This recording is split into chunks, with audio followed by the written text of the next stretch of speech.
My name is Nic Haralambous, and I am a recovering digital addict and an entrepreneur. I've been connected to the internet since I taught myself to code at the age of 11 years old, and that is 30 years of being connected. So in this talk today, I want to show you how important it is to stay connected to the world, to your work, to the internet, but to not become consumed by it. You'll leave this talk with a simple system to help you recognize and use the agency you have and spark a curiosity that will drive change in your life. So let's get into it. This guy is what I used to look like. I used to have a happy, smiling, full head of hair kind of guy who thought that he was in control of his work, in control of his life, and in control of his mind. Flash forward, I was incredibly wrong and woefully incorrect. And I'm going to cut right to the chase because we don't have a lot of time together. This young idiot believed that social media was good for his mental health. This young idiot believed that email was his job, that constant communication via messages worked, and multitasking was the only way to get things done. In case you hadn't noticed, I don't look the same, and I'm not that young idiot. I also don't like how I used to work. So I've spent a decade trying to get to grips with technology, how it impacts my day, my life, my work, my ambitions, my mental health. And today I want to unpack a few things that I've learned over the years. I bet many of you can relate to this image of broken Lego Nic. You wake up feeling disjointed, distracted, and already behind your day before your feet hit the floor and you get out of bed. When I had hair and was in my early 20s, I was building startups, raising venture capital, and working myself to the bone. I was suffering from what I call the sacrifice fallacy. The idea that you have to sacrifice yourself, your mental health, and your physical health to be excellent at your job. When the truth is the complete opposite. The healthier you are, the happier you are as a human being, the better your work will be. This is what happens when you buy into the sacrifice fallacy and the social media rubbish you read all the time. You end up with insomnia, chronic stress, kidney stones, a stomach ulcer, constant headaches, depression, anxiety, and finally, a lot of anger, rage, and aggression towards your situation. How do I know all of this? Because I've had all of these things that you see. When I was building one of my startups in my 20s, I was woken up at 2 a.m. with a shooting pain in my gut. I thought it was the recent kidney stones that had just passed twice or something related to that, but I was wrong. I was alone in my apartment and I knew that something was wrong. I was in very big trouble, so I got in my car, hunched over, and I drove myself to the emergency room, yelling out in pain the entire 20-minute drive there. This is the sort of physical trauma you can expect and is brought on by believing things like this.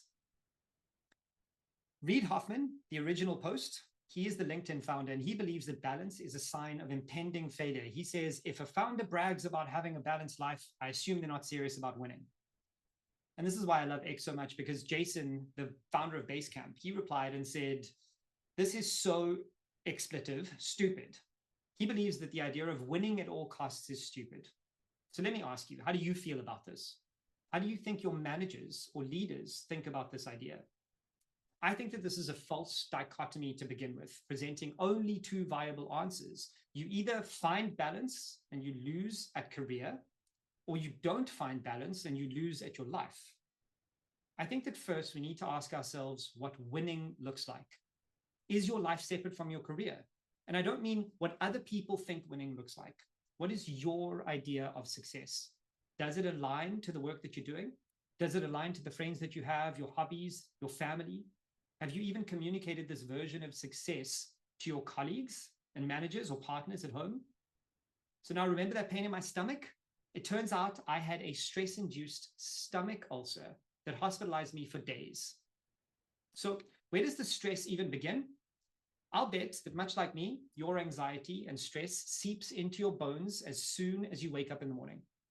There is a cascade of reactionary behavior that I want to highlight here. Think about your morning this morning. Your alarm went off and you did what?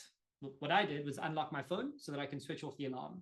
And just unlocking your phone is an act of violence against your day, your mental health, and your chance of getting ahead in your day. Simply unlocking your phone sends a cascade of notifications, social media checks, who's liked your photo, your video, who said what to whom on what platform and where. You start in react mode. You start to react in your mind and your gut. You feel that addictive hold of your phone pulling your attention. And then the inevitable happens. You check your email.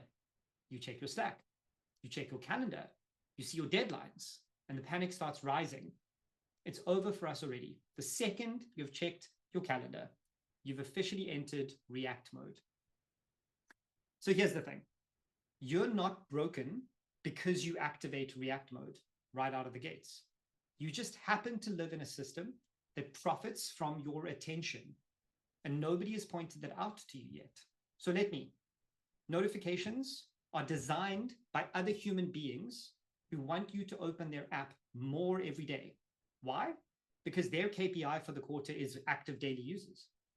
Email is someone else's to-do list for your day, and it's a company-endorsed distraction. Slack and Teams are designed to make you look responsive and productive while keeping you deeply reactive and not doing anything. The pull of multitasking is killing your productivity. Gloria Marx's research showed that it takes 23 minutes to refocus after switching tasks. The American Psychological Association found that multitasking causes a 40% productivity loss. These systems prevent you from focusing on your actual job and the work you find meaningful. So let me say this clearly. You are not bad at focus. You're just being interrupted all the time. You don't need more time to do the thing. You need more intention to get the thing done. You're trapped in a system of reaction and busy work rather than producing successful outcomes. So how do you actually produce successful outcomes? How do you break the cycle? How do you find out what to work on and help yourself achieve those goals? Well, today I want to present a framework to you with 4 key concepts to help you gain control of your attention and stay connected to the work that really matters. Over the next few minutes, as I move through this framework to identify, I want you to pick one single area where you are struggling the most and try to improve on that one. Okay, so let's go. First, what I need you to do is decide. Then I need you to be intentional. Then I need you to act and loop back. So decide what matters today. Be intentional about your focus. Act using your agency, and close the loop so you can reflect and learn. This is my DIAL framework. Decide, intend, act, loop. Because in a world of constant noise and digital pull, you don't need more time. You need better signal, and you need a deadline. This system turns attention management into a conscious ritual, like turning a dial each day to the signal that matters the most to you. When you don't decide, you default. I'm going to say that again because I think it's important. When you don't make an active decision, you default to the habits you have. And the default mode in modern work is reactive and noisy. In the name of destroying multitasking, each day you need to decide what is the single most important thing you need to work on. And if you can't decide what that most important thing is, then you need to go back one step and understand how you're being judged in your job, what success means to you, and how you need to achieve the success in your job. Here, I'd like to talk about high agency. I am very bullish on the concept of owning your own high agency. High agency people decide what work they do. They own the outcomes and they find practical solutions forward. But what is high agency? How do you even recognize it when you see it? Well, this is August Landmesser refusing to salute at a Nazi rally in Hamburg. That is high agency with high stakes. And I'll give you a quick scenario here. If one day you find yourself in South America doing something silly and by accident getting arrested, and now you're in a prison in South America, you have one phone call to phone somebody who can get you out of that prison. Who do you call? Think about that for a second. That person has high agency. You recognize high agency in them. So think about that person now. We're obviously not all playing such high stakes game all the time, but there have been meetings that you've sat in where you could have or should have said something, but you didn't. That's low agency. Today is the day you shift to become a high agency person and improve your life. So let me say this again, as clearly as I can for the third time. Email is not your job. Responding to Slack is not your job. Multitasking is bad for your job. These systems remove your agency. This one word, agency, is going to change how you experience your job. You have agency. It's given to most of us. You've just forgotten about it or forgotten to use it. This is my high agency work spectrum, which I've adapted from George Mack's work. If you are in a rocking team and you're surrounded by A players and you find yourself in a space where things are moving, even if you aren't moving them, then work is happening to you, but you are not happening to work.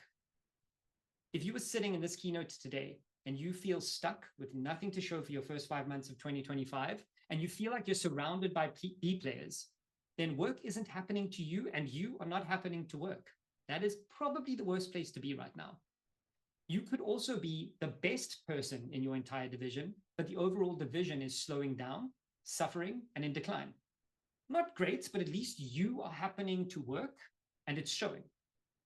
Now, the final quadrant is where high agency players live. Here, you attract the best projects and the best people, and you are all firing on all cylinders all the time. You are happening to work, and work is happening to you. Now, I'd like you to take a second and consider where you honestly believe you sit in these quadrants. Cool.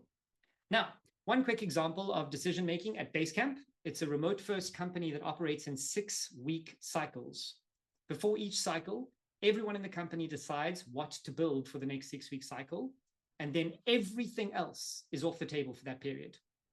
The outcome has been amazing. Basecamp reports more focus, less scope creep, greater product quality. So remember, deciding what not to do is just as powerful as deciding what to focus on. So before you check your email, before you read your Slack, I want you to write down one line in your day every morning. And that line is, today is about what? Today is about closing out that project, answering emails, whatever it might be. So deciding what matters is powerful, but intention is what protects it. Intent is the bridge between what you've decided you need to work on and the action. Without intent, decisions drown in distractions and reactions. The average knowledge worker is interrupted every 6 to 12 minutes. Be honest, we're about 10 minutes into this talk. How many of you have looked at your phone, picked to another tab, changed your focus and looked at something else? I bet you more than just one.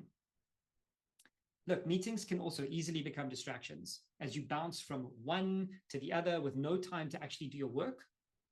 Let me be clear, meetings are not my job. I used to believe that they were my job, but meetings are not your job either. You have to own your calendar, own your time, and don't let other people decide what's important in your day. That's kind of what a meeting is. Remember, again, notifications, emails, they're not your job. They're other people's plan for what your day should look like. Say that again, it's really important. Notifications, emails, and meetings are other people's plans for your day if you don't set intention first. So you need to intentionally protect your time. And here's the thing I want you to do. Just block out 90 minutes every day in your calendar for deep work. That's it. You have to be able to carve out that time. Over time, I've even managed to carve out 2 full days in my calendar with no meetings, if you can believe that. If you're aimlessly working on things just to look busy, then you're going to context switch. You're going to multitask. You're going to look at the emails. You're going to look at the notifications, and you will do no real work and move forward at all. In 2021, Dropbox shifted to a virtual first model, rethinking how teams collaborate without defaulting to meetings or synchronous work. The company implemented a core collaboration hour. This was defined windows when employees are expected to be available for live meetings and communication. Outside of these hours, deep work is encouraged and meetings are discouraged. Teams gained more flexibility and control over their attention. Focus was protected by design. And an exercise I think that everyone should do at some point in their career is observe when you do your best work. this plays into the final part of the dial framework. Do you know at all when your best time of work is, when you're the most creative, when you're the most focused? If you don't, I urge you to try and figure that out. Figure this out and then take a page out of Dropbox book and take control of how you communicate with your team and your colleagues. Tell them what to expect from you. Tell them when to message you. Tell them when your blocks of time are for deep work. And then it gives you the space to act on the important tasks. And this takes us to the final part of the dial framework, which is to act. You've decided what counts. You've set your intentions. You're aware of the agency that you have to do the thing. And acting is where you move from focus protection to meaningful progress. This is about doing the thing, not just feeling productive. When Elon Musk, love him or hate him, bought Twitter, he now famously asked the CEO at the time, "What have you done this week?" Never have 5 or 6 words been so scary to a CEO when a new acquirer asks you, "What have you done this week?" And I bet you, if you're sitting here and listening to me ask this question and you've got a knot in your stomach, that's because you've done very little this week. You should be fearful of that question if you don't know what you're working on, if you haven't set time aside to do that work, and if you aren't acting with agency, you won't know what to do. So this question, you need to be able to answer at the end of the week. And conversely, this starts you working on the correct thing in the following week. So if intention is the map, action is the path forward. But you can't get anywhere by staring at the map. You have to actually start acting. You have to get in the car and drive, go on the street and walk. To illustrate this point, I want you to meet somebody that you will never have heard of, but did something pretty amazing in South Africa. This is Nkosana Makate. He was a junior accountant at Vodafone South Africa when he had an insight one day, many years ago. He realized that millions of mobile users in South Africa, particularly in low-income communities, often didn't have airtime to make calls, yet they still needed to communicate with people on their phones. So Makate had a simple idea. He wanted to leverage a free message from a person without airtime to somebody else called a "please call me." The action was really simple. He pitched this to his superiors. He didn't go to the product team. He went to his superior in the accounting department. He then collaborated with internal teams, and the feature was rolled out with a short code that allowed users to send a "please call me" message at no cost to them, with an advert attached to the end of the message to monetize the message, making free messages profitable. "Please call me" became one of the most widely used mobile features in the country. And after a decade-long legal battle, Makate eventually won the court case to be compensated for his work and made a lot of money. So there's a huge part of improving and gaining control of your life that most people just ignore. That's the loop. Once you've decided what matters, you've set your intention, you've successfully acted, now you need to stop and learn what worked. Building feedback loops into your life makes growth easier. You need to loop back around on your decisions and see if they worked or not. I've made it a personal hobby to experiment with my life. How much sleep I get, what food I eat, which work makes me happy and sad, how exercise affects my outcomes. It's all about experimenting and learning for me. And there are 2 actions that I want to promote today that I believe will help you also begin to constantly learn. The first is I am obsessively curious about everything that I do in my life. Why did one thing work and another didn't? Why was this day good in the office, but that day bad? Why did I get more work done here and not work done there? Why was meeting A successful and meeting B wasn't? I don't wait for other people to figure this out for me. I use my agency and I ask questions all the time in every scenario. I'm the guy who doesn't mind looking stupid in meetings to ask the dumb question. Curiosity is the engine of insight. I'm going to say that again. Curiosity is the engine you need to use for your insights. The more curious you are about the work you do, the reasons you succeed, the types of social media you watch, the feeds that you browse, your intentionality around the tools that you're using, your screens, the more curious you are about those things, the better you will become. And the last point is going to be extremely uncomfortable for most of you. We are constantly on our phones or watching series or YouTube or checking email or Slack or streaming Twitch or flipping through TikTok or on the Insta-Talk feed. I don't know anymore what the young people do. When we actually just need to sit down and be bored. Yes, you heard that right. You read that right. Boredom can be a catalyst for change in your life. Contrary to the negative connotation, boredom can be a powerful catalyst for creativity and problem solving. Boredom allows the mind to wander during periods of low stimulation, and that can lead to innovative ideas and solutions to your problems. And if you don't believe me, journalist Manoush Zomorodi conducted a week-long experiment with 20,000 participants, encouraging them to reduce digital distractions and embrace boredom. The result? Participants reported increased creativity, productivity, and self-reflection. And Zomorodi explains that when we allow our minds to wander, activating the brain's default mode, we engage in what is called autobiographical planning and problem solving. You start planning your own life, your own progress, your own trajectory forward, and the work that you do. And this leads to lots of innovative ideas. We constantly try to fill every second with a distraction when our minds are begging us for periods of low stimulation so we can process what we've learned and experienced and do something different at the end. So today I've pointed out some really simple problems with how we work. I'm going to go over them quickly. The sacrifice fallacy, giving up your own health to achieve your career goals, trying to achieve someone else's version of success without understanding what yours is, meetings that don't move metrics, multitasking that's killing your productivity, notifications that should be turned off, distractions that destroy your focus. And the way to break the shackles of these simple hells, just dial in. Just decide what matters most in your day, your week. Be intentional with your time, less reactive in your day. Act with your own agency and do fewer things better. And then loop back on your success and failure to learn what works. And remember, all I ask for you is to figure out which one of these you are struggling with at the moment and work on that in the coming weeks. Thank you all so much. And don't forget to turn the dial up on your week.